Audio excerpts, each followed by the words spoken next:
Hello, everyone, and welcome to this explainer. Okay, today we're going to look at a piece of history that quite literally changed the map of North America. You know, when we think about the birth of the United States, we almost always jump straight to the American Revolution. But before the Revolution, there was this other massive continent-shaking war fought right on American soil. It decided which European power was going to control the vast majority of North America, and according to historians, it became the ultimate falling domino that changed history forever. We're talking, of course, about the French and Indian War. So let me ask you this. What really sparked the American Revolution?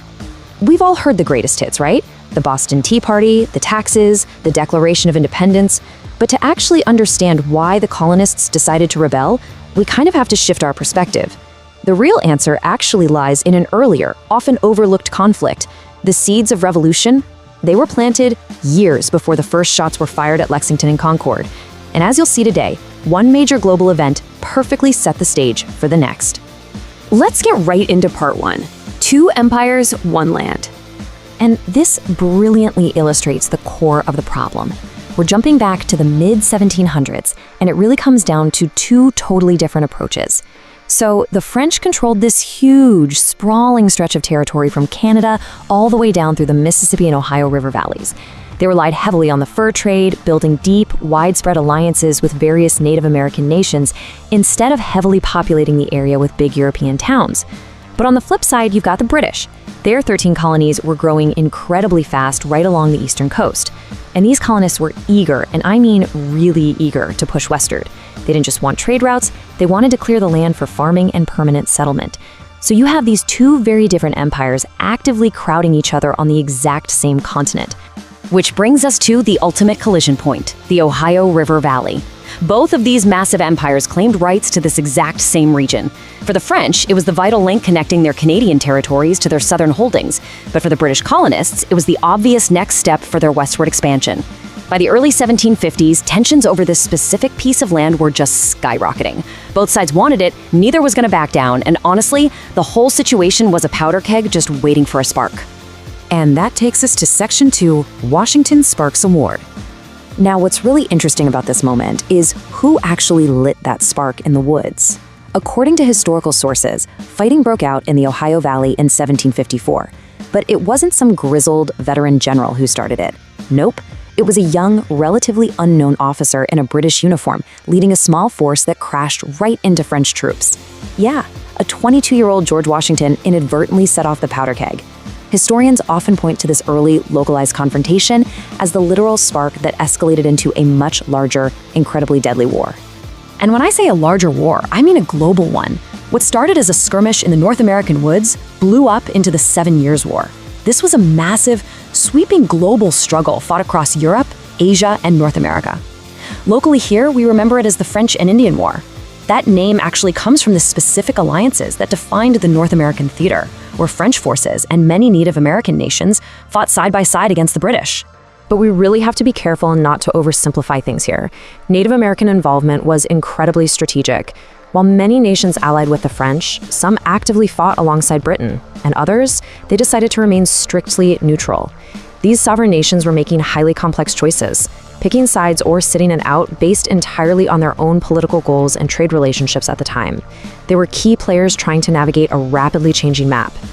Moving right along to Section 3, Britain wins the continent. So, the alliances are drawn and the war is raging. According to historical accounts, this wasn't some neat war of orderly lines on open battlefields. It was fought largely through brutal frontier raids, intense forest battles, and sieges of forts across the Ohio Valley and Canada. Native American allies were absolutely crucial for both sides, providing scouting and combat support. But eventually, notice the momentum shift. After years of brutal fighting, British forces finally gained the upper hand. They get a massive victory at Quebec in 1759, capture Montreal in 1760, and finally end the broader global conflict with the Treaty of Paris in 1763. The Treaty of Paris fundamentally redrew the map of the world. I mean, the outcomes are staggering. Britain wins big, gaining control of Canada and all the land east of the Mississippi River.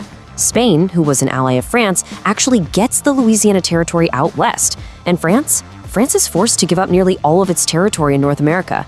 Just like that, France is entirely removed as a major colonial power on the continent. It is a total sweeping victory for Great Britain. Okay, let's dive into this next part, Section 4, the road to revolution. Because this is where the story gets really fascinating.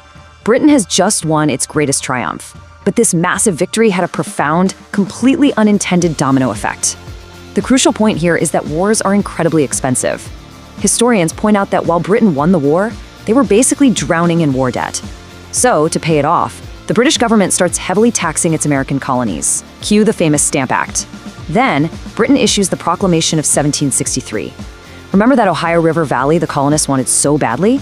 This new law strictly restricted colonists from settling west of the Appalachian Mountains. The British did it to reduce conflicts with Native American nations in the region.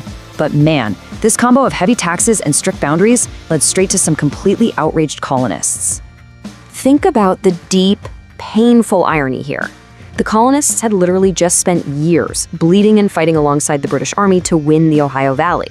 They thought they had finally secured their future. Instead, they get hit with crushing taxes to pay for that very war, and then they're legally barred from stepping foot on the exact land they just fought for. You can absolutely see why the frustration was boiling over. Many historians consider these specific tensions over taxation and westward expansion to be the major contributing factors in the growing disagreements between Britain and the colonies in the years that followed. Which brings us to our final thought for this explainer. Was Britain's greatest triumph in North America actually its most fatal mistake? The French and Indian War was so much more than a border dispute. It removed France, gave Britain incredible power, but it also left them with crushing debts and absolutely furious colonists. It was that critical first domino. By winning the continent, Great Britain inadvertently created the exact conditions that made the American Revolution inevitable just over a decade later. It really makes you realize how one massive historical victory can easily become the architect of its own defeat. Well, thanks for joining me for this explainer. I hope this helped piece together this incredible puzzle in North American history. See you next time.